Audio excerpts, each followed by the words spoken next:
morning, everyone. Can everyone hear me okay? It's not too loud? Great. So I'm delighted to welcome you to the Department of Geography at Durham today. Thank you so much for taking time out of your week to come and visit us. My name is Dr. Fiona Clubb. I'm a Deputy Director of Undergraduate Admissions in the department. And I'm also an Assistant Professor in Physical Geography, so I teach in the BSc programme. My research is really looking at mountains and tectonics and rivers, that type of thing. But today in this session I'm going to give you a brief overview of what it's like to study geography at Durham. Okay, so the Geography Department in Durham is quite an old department, so we were founded in 1928, and we're currently the largest geography department in the world. So if you come to Durham Geography, you'll have a really diverse community of both staff and students who you'll be working alongside. So we've currently got 71 members of academic staff who are involved in our teaching programme to some degree. We have 130 postgraduate students, so this could be master's or PhD students, and we have 750 undergraduates. So we've got a big community here. We're really proud of our reputation as Durham Geography, so we're consistently ranked as one of the best geography departments in the UK. So I'm not going to go through all of the league tables, but just to give you a couple of snapshots here, we've been ranked in the top 15 in the world for over a decade based on the US World University Rankings. And we're ranked third nationally in the Complete University Guide for this year, and second in the Times Good University Guide from 2021. In terms of our research that our staff undertake, we do extremely well. So a UK recent government evaluation of research, our department was ranked joint first nationally for research excellence. That's just a nice photo there of all of our staff and final year students, just to show you, yeah, we've got a lot of people working here that you can learn from their expertise. So what type of research do we do in the department? Well, in geography we like to focus on tackling the big issues that are facing our society today. So we have ongoing research looking at climate change, for example, and this could be both looking at the physical processes underpinning climate change, but also the impact that that has on communities and societies. We have a lot of work looking at understanding the geographies of migration and displacement, and looking at violent conflict throughout the world, so understanding the impact that that has on people and how that relates to the geography of the environment. And we also have a lot of work looking at social inequalities, so this goes on both in a UK context but also globally, so looking at issues of inequality within the global south, for example. I just wanted to kind of mention a few of the different ongoing research projects that our staff are undertaking. And the reason I mention this is because it's directly related to our teaching. So the knowledge that we generate through our research projects informs our teaching. And that's really the underlying basis for our whole degree programme here at Durham. So on the kind of human geography side of our department, so this is aligned to the BA geography degree, we have projects going on looking at urbanisation and how people perceive density within cities. So as increasing urbanisation happens in many regions of the world, this is becoming more and more of a problem. And that's led by Professor Colin McFarlane. At Durham we also have what's called the Durham Arctic Centre. So this is a big collaborative project run by Professor Phil Steinberg that really looks at how climate change is impacting the Arctic. So we know that the Arctic is one of the regions of the globe that's experiencing climate change to the highest degree.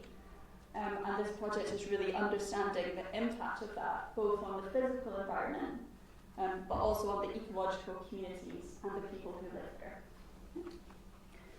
And then finally on the BA side, I'm sure many of you have seen in the news recently that AI is becoming a big thing.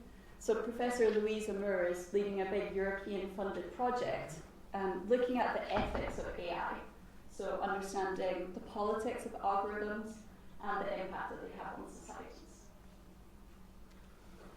On the physical geography side, so this is aligned to the BSc programme, we have projects looking at improving community resilience to earthquakes.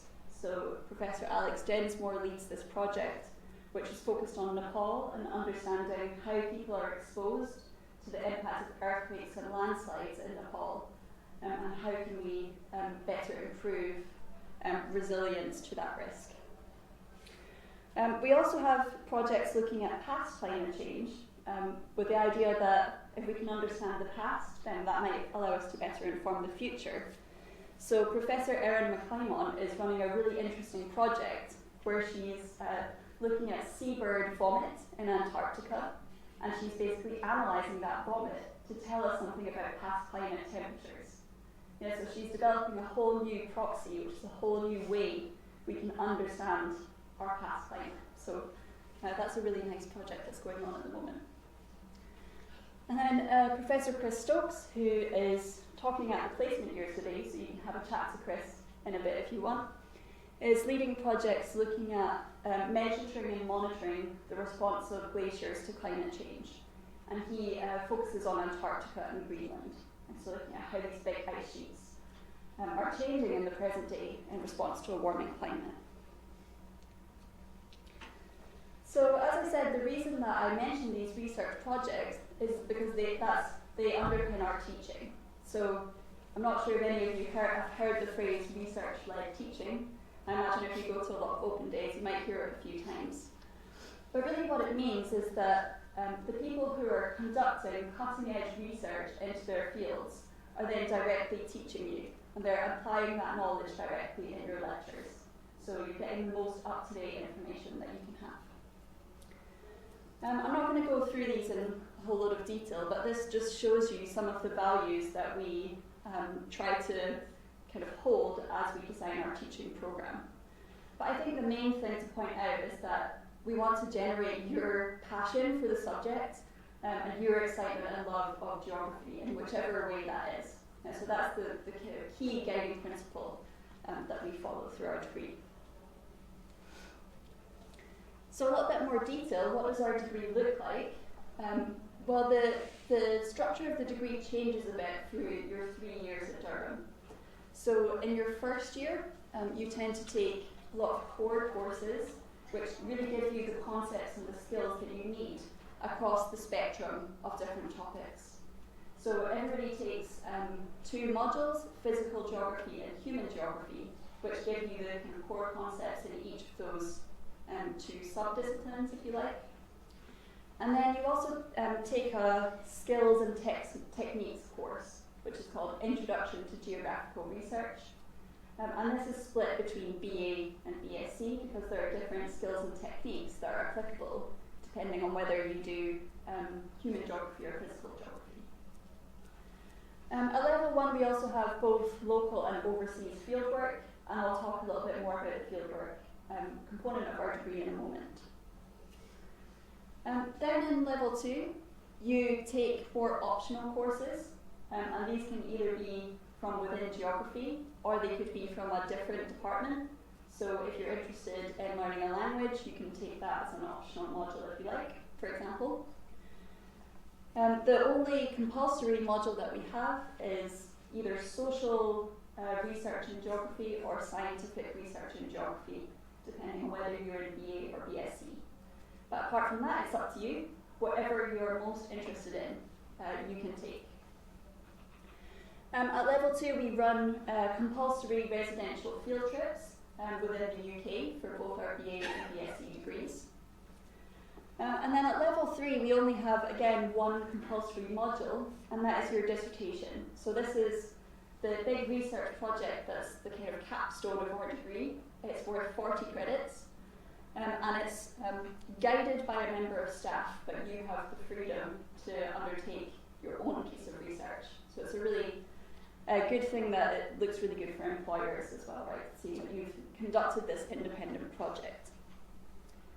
Apart from that, again, optional courses allowing you to go into greater depth and specialise more in the area of geography that you're most interested in. So I just want to give a few examples of different pathways that you could take through our degree programme. These are indicative, so they're not binding in any way. You don't have to choose one of these. But just to give you an idea of what you might be interested in. So firstly, on the BSc side, if you're interested in physical geography, if you're interested in environmental change, you could take at level 2 modules such as carbon and biogeochemical cycles, glaciers and glaciation, reconstructing environmental change. And then at level 3 you can go into more depth, looking at things like sea level, or you could take our field trip to Iceland, where you can go into environmental change in more detail. If on the other hand you're interested in natural hazards, at level 2 you could take courses that look at how we manage catchments and look at flood risk, for example. Or you could take modules that look at hazards in mountainous environments, in mountain landscapes. Then at level 3 you could take our field course to Nepal, where you look at kind of geohazards in Nepal. And you could go into more in depth in things like landslides or our natural hazards module. Finally, on the BSc side, you might be more interested in climate change and understanding its impacts. So then you could take these modules in level 2, such as climate change, geographical perspectives. And then at level 3, you could go on our field course to Arctic Norway, where you look at kind of understanding the impact of climate change in the high Arctic, or take modules such as Antarctic environments, for example. Similarly, on the BA side, there are different pathways you could take through our degree. So if you're interested in geopolitics, for example, we have modules such as contested environments, political geography, and social and cultural geography. And then at level 3, you could take our field course to Jerusalem, which really focuses on these ideas of territory in geopolitics.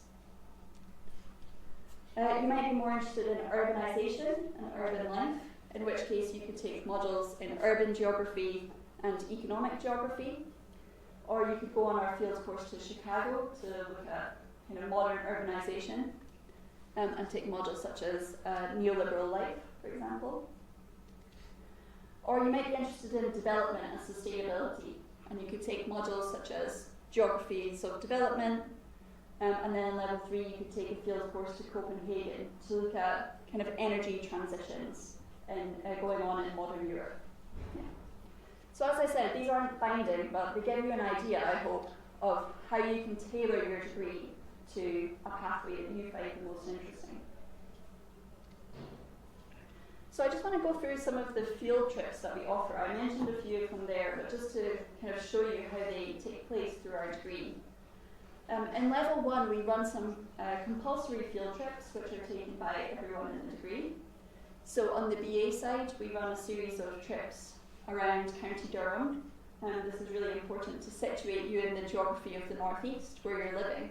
Yeah, so we run those for the BA.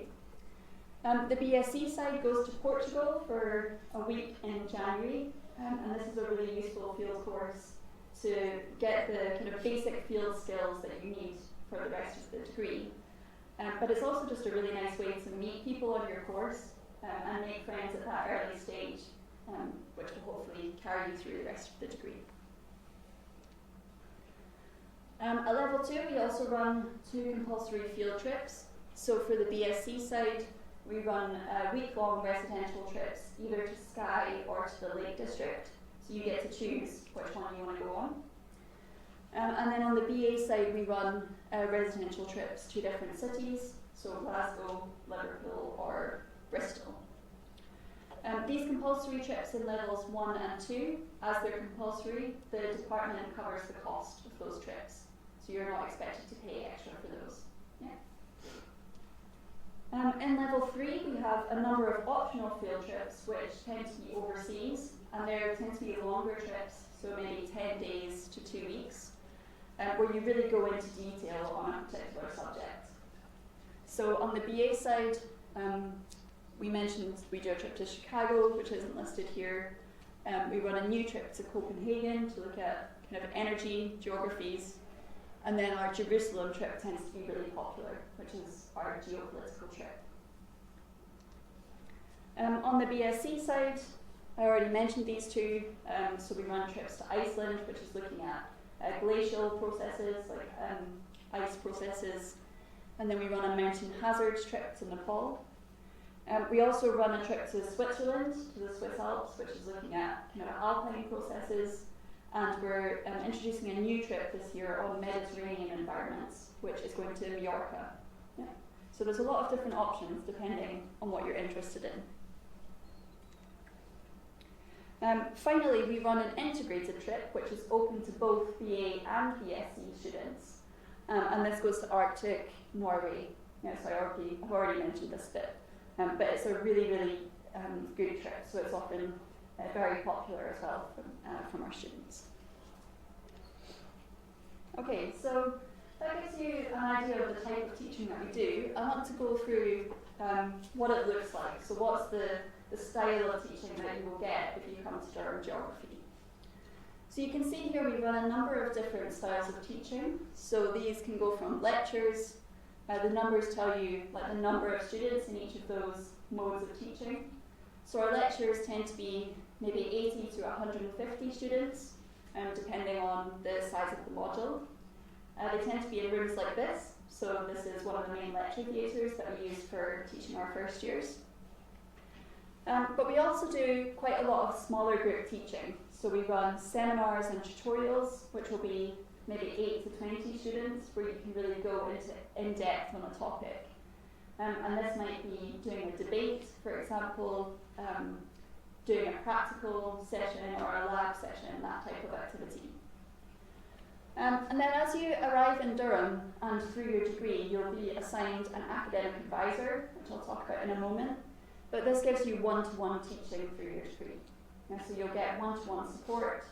And then our dissertation at level 3 is purely taught on a one-to-one basis. So you get a good amount of contact with academic staff through your degree. So when you arrive in Durham, the first week is an induction and pre-arrival week, where we run a series of introductory lectures, some different activities, and then a local field trip during that week. And then in this week, you're allocated your academic advisor. So their role is really to oversee your personal and academic development during your time in Durham Geography. So we know that the transition from school, if you're coming directly from school to university, can be challenging. And this is really to help you adjust to that transition. Yeah, so they can give you advice on things like how to write an academic essay, how to reference properly, that type of thing. And they'll really oversee your academic performance. So if you have any piece of work that you're not sure about, the feedback that you've received, they will be your point of contact to get extra help if you need it. Yeah. They're also generally available to help you with any problems that you might have. So these could be academic problems, but maybe personal circumstances. Yeah, and they can support you and point you in the right direction for other support services if you need that. Okay, I'm not going to talk about assessment too much because it's not the most fun subject, but I just wanted to point out that we've got a really diverse forms of assessment that we use to assess our different modules. So this could be things like your dissertation that you do at the end of level 3, but you could also do things like lab reports, policy papers. We have in the first year things like group videos where you've got to produce a video on a topic together as a group. Or we do things like podcasts where you've got to summarise a topic and present it to a general audience. The reason that we have this diverse range of assessment is that we recognise that not everyone learns in the same way, yeah, and that not all styles of assessment are suitable to a particular career path that you might want to go down. So we try to accommodate that through the way that we assess our degrees. And really this is the most important thing, is that assessments are not just about assigning you a grade. They're really about providing you with useful feedback to help you improve over your degree. I just quickly wanted to mention the work we're doing as well on widening participation and fair access within our department. So we really celebrate the diversity that we have within geography, And we run a network for first generation scholars. So if you're the first in your family to go to university, you can join this network and connect with other people in that same situation. And many of our staff are first generation scholars. So many of our staff are the first in their family to go to university. And they can provide you with a really good support network when you're adjusting to an unfamiliar environment. We run similar networks for international students, and again, many of our staff are international as well. And we run LGBTQ+ coffee mornings as well, which are really well attended by both staff and students. So we want you to feel at home when you come to do your degree here. I've already mentioned that we recognise diverse learning styles. Durham is also well equipped with accessible classrooms and different support structures in case you've got any additional learning requirements. So if you have hearing aids, for example, all of our lecture rooms are equipped so that you can tap into these microphones. We have a geographical society within Durham University as well. So this is a student-led society which you can join. They run a number of really great events. So these could be social events such as geography ball, for example, but also academic events. So they might invite guest lecturers to come in, or people to come and give careers talks, for example. So that's a really good thing you can be a part of. I'd like to talk about a few different alternative options that are open to you, apart from the traditional 3-year degree. So we offer kind of 2 different options for extending your degree at Durham. The first is geography with study abroad.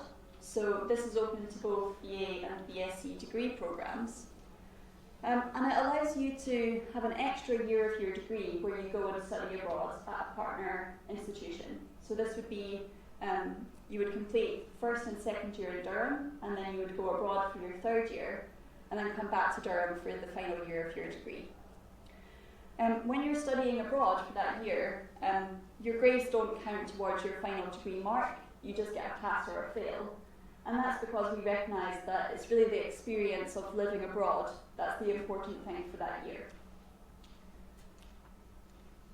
So yeah, you graduate from a 4-year degree programme, and you would apply to this, the study abroad programme during the first term of your 2nd year.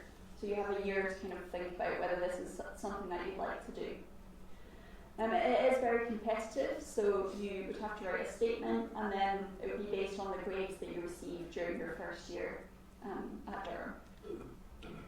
A really good thing about this scheme is that you only pay 15% of Durham tuition fees during that study abroad year, and you normally don't pay any fees to the host university. So this can be a really cost-effective way of extending your studies by a year, which is always good. So you can apply competitively to up to 30 different universities, depending just that they offer appropriate modules for geography students. And you can study at places like Singapore, Canada, New Zealand, Australia. We've had students go to all of these places.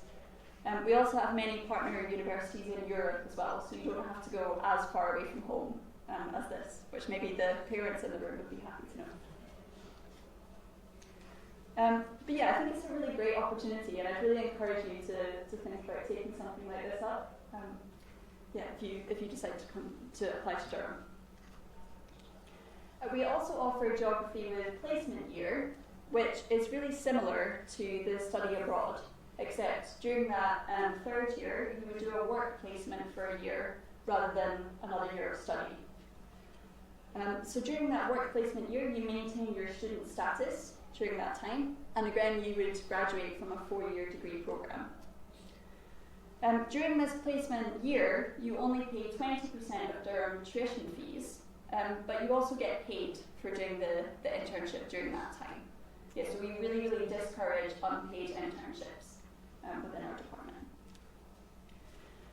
Again, you can start searching for placement opportunities at any time, but you would formally submit your application in year 2. So you've again got a bit of time to decide if this is something that would be of interest to you. And we have a faculty placement officer who would offer you one-to-one support on doing the application process and finding a placement, writing CVs, things like that. The placements need to be a minimum of 40 years, that'll be a lot, 40 weeks of professional level work experience. You can split them across 3 different placements if you want, but most of our students tend to work in a single company for that year. You can either go overseas or you can stay in the UK, as long as you fulfil health and safety requirements, of course, and don't go anywhere that the Foreign Office says that you shouldn't. The placement needs to align with your broader career aspirations because we want it to be useful to you. Yeah, so many of our placement students get a job offer from that company, which they can then go straight into once they finish their degree. But your placement doesn't have to be closely related to the subject that you're studying. Yeah, so it can be, I'll show you in a minute a list of the different placements that we have. Some of them are a bit left field compared to what you might expect for geography. Again, we just assess this on a pass-fail basis, so this wouldn't count towards your final degree mark. Okay, so why would you want to do a placement year degree? Well, it's a really, really useful thing to do to enhance your CV and really prepare you for the graduate job market once you finish. It can allow you to trial a career, so if you're not sure about going into a particular industry, you can give it a shot for 6 months, a year, see what you think, and then make a decision based on that. It allows you to earn money, which is always a good thing. And yeah, there's some work done here from a study in 2017 that found that 42% of placement students return to their employer after their degree. So it's a really, really good way to get your foot in the door to a particular industry. So here are some of the placements that our recent students have been on. So we've had students work in the House of Commons, for example, some more geographical related ones like work at the UK Hydrographic Office or the Field Studies Council. We've had a lot of people work for transport companies, so Airbus, Network Rail, this type of thing. But yeah, we've also had people work for Walt Disney and for L'Oreal. So, you know, the world is your oyster in terms of placements. Finally, in terms of alternate options, we also offer education studies with geography. So this is a degree that's run through the education department, but you would also take some geography modules as part of that degree. So if you're interested in becoming a teacher, this is a really good degree that I'd encourage you to go and look in some more detail. So education are also running talks through the day, so feel free to drop into their talks if you want more information about this. Okay, so what are the prospects of our graduates once they finish their degree? Well, a recent survey found that 97% of our graduates were either employed or in further study. So you can see we've got really good employability options after our degree here. Within 1 year of graduating, our median salary of our graduates is around £25,000. But within 3 years, this goes up to £36,000. So you can see a steep trajectory for students that finish our degree. So what do our geography graduates do? This is a nice graphic from the Royal Geographical Society. I'm aware it's a wee bit small on that screen, but hopefully you can see the main points. This is from a survey of around 7,000 students. They found that around 64% of them were employed after their degree, and around 36% were in further study. Yeah, so you can see that doing masters further study is a really clear path that a lot of our graduates go down. For people in work, there's a huge range of different careers that are noted here. So things like business, HR, law, engineering, education professionals, going into the arts, that type of thing. So there's a huge amount of different variation.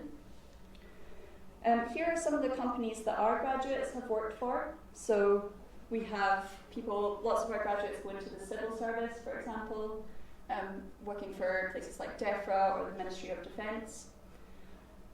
We have people work for big technology companies such as Uber and Twitter, and then also people work for charities such as the National Trust or Save the Children.